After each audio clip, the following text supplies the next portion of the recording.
It's obviously been a bit since we got to last chat with you, so I guess just how's life been? I know you just celebrated, I think, 10 years sobriety in December, so just, how's life been since we last got to see you? It's been good. I have a 16-month-old daughter, so that's changed a lot. It's the greatest thing that's ever happened to me. I never thought I'd be like a dad. As you said, I'm 10 years sober, I was shooting coke and heroin 10 years ago. So, I own a home, I have a wife, beautiful daughter. It's changed my life completely, and everything's been pretty good. Were you, we've seen fighters, when they have their first kid, some of them, it changes their perspective on fighting. Some of them, it doesn't. Which kind of category would you fall into? So it's taken all the pressure off of me. It's not about Jared anymore. My wife always used to say, Jared, so you're not happy if people aren't clapping for you, stuff like that. So it's taken everything off of me. Like, it's not about me anymore. No matter what happens, I have to, oh shit, the logo. The pressure's not on me, man. I could go get paralyzed tomorrow, and it doesn't matter because I have to move forward for my daughter, So. You terrified to be a girl dad? Like 13 years from now, you're gonna have a 13-year-old girl. I think about that often. Yeah, I mean, even now, like, all the weird stuff you hear, pedophiles and human trafficking. She's gorgeous. And I'm like, we're on the street. I got my head on a swivel, my gun on my hip. I live in Florida, so that's normal down there. But yeah, anyone comes close, I'm like, don't come near us because I will hurt you. So. And I guess outside of, just life being good outside, but, you get Jim Miller's a name, more fights than anyone in the UFC, more wins, all the accolades. I guess, were you expecting a name like that? And I guess when Jim's name came across your desk, I guess what went through your mind? I was waiting for a fight, and I was telling my manager, like, hey, I'm ready to fight. I'm ready to fight for weeks. And it was like 7:30 at night, and I was about to jump in the shower, and I see him calling me, and I'm like, oh, normally when he calls me, it's for something good. And he was like, hey, Jim Miller in Newark. And I was like, very happy. Yeah, Jim's a great name, legend of the sport. Like you said, most UFC wins, most UFC fights. But come Saturday night, he's just another guy. So, I guess what are you expecting from Jim at this point in his career? Because like with all those fights, there's more tape on him than anyone else, and we kind of know what to expect from Jim. But as a fighter, when you're watching Jim, I guess what do you expect in there? I mean, I don't think his game plan is going to change. From his other fights. I think he's going to come out and do what he normally does. And that's what I'm expecting. I think he's going to come out hard. He's in Jersey, he's in Newark, his home state. I don't know, how many more fights is he going to fight. I know he's been through some tough times recently, so he wants to get the win for his family. But like I said before, that doesn't matter. On Saturday, I don't care about your family. I have my own family. I have a daughter who needs me, so I'm expecting the best Jim, and I know that I'll come out on top. And then just a couple more unrelated to Jim, but outside of 10 years sobriety, next year will mark 10 years in the UFC for you. That'll be a decade in the UFC. Did you think you'd be fighting this long? No, so I had my back against the wall a few times during my UFC career. My first contract, they made me fight my contract out, and I ended up losing my last fight. I blew through my first two. I lost my next two, and luckily I got fight of the night that night.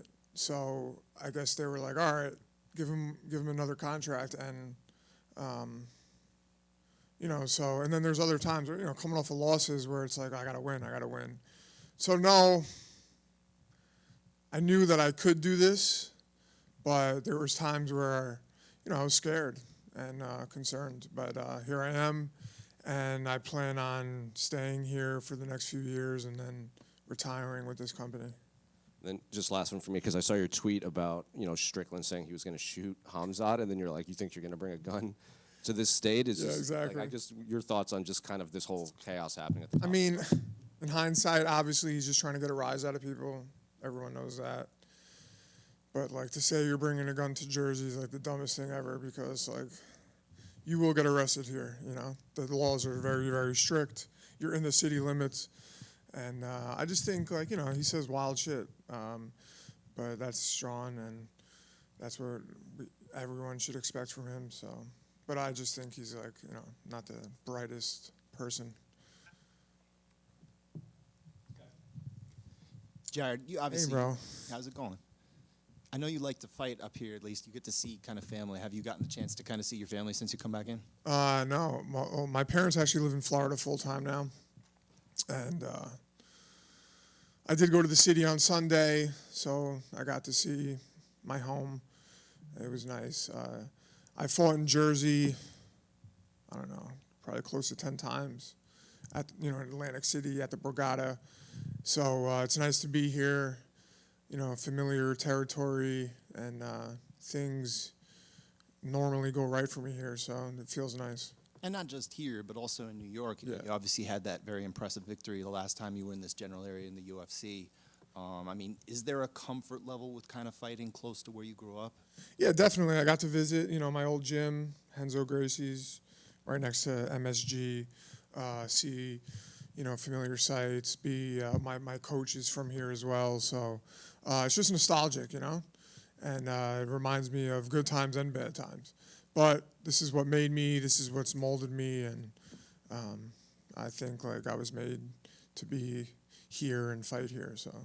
And obviously, you're fighting a Jersey guy. You are a New York, you're kind of the representative of New York. We don't get a whole lot of New York versus New Jersey guys, especially in this general area here. So how much are you kind of expecting the support to come across the river? There should be a lot. Well, there will be a lot of support. A lot of my friends are coming. My family's coming, so it'll be good. I fought like 10, 15 guys from Jersey, so this is nothing new. Why is New York pizza better than New Jersey pizza? You know, the first pizzeria in America is in New York. It's called Lombardi's, and it's in Little Italy. You know, I just think it's New York, man. You can't really compare New York to New Jersey. New Jersey, you know, it's like our little sister or something. So, yeah. Really That's why the pizza's better. really picking on New Jersey now. You're creating a little heat. I like New Jersey. It's treated me well. So, Thank you. thanks, God. Jared, back here. I was wondering, what was your take on Paddy Pimblett's title fight in January? I thought it was terrible. I thought they both looked bad in that fight. They both had way better performances before. And I was like, you know, but styles make fights. So, you know, things happen in fights where it's like you might not expect them to happen. Their styles clashing could have caused them to look like that. I just thought it wasn't their cleanest performances. And I think that's like the majority thought on that. But, you know, Paddy is very popular and he gets pushed. Good for him, lucky him, you know. And Justin, I think, is the cleaner fighter on the feet. He couldn't take him down, so it stayed there most of the time. But I didn't think it was a great performance for either of them. And I think Justin probably feels the same way, and Paddy obviously feels the same way, so. Does it ever like frustrate you, like when you watch like the speed at which he got to, you know, like fight for the title, all of that stuff, and you go like, I mean, a lot of people say you won that fight, and the paths have been very different in the few years since. Do you ever watch it and go like, that should be me up there? Not necessarily. I think, you know, God wrote everything before it was supposed to happen. Everything happens for a reason. And I still think there's opportunity for me to fight him again. I know he's fighting BSD. I think that's a really tough fight for him. And I beat Jim Saturday.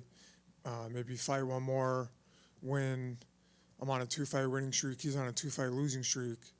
I don't think it's like too crazy to think that we could fight again and I think it would make sense at that point. Would you be disappointed if, when it's all said and done, you've hung up the gloves, if that rematch hasn't happened? Not necessarily, because like I said before, it was written, God's path for me. So whatever happens, I just have to trust it. But I think there's a really good chance that it could happen, and I will push for it. So How does that rematch go? I beat him again. Thank you. No problem. So nothing else? No one else wants to talk to me? Thank you, guys.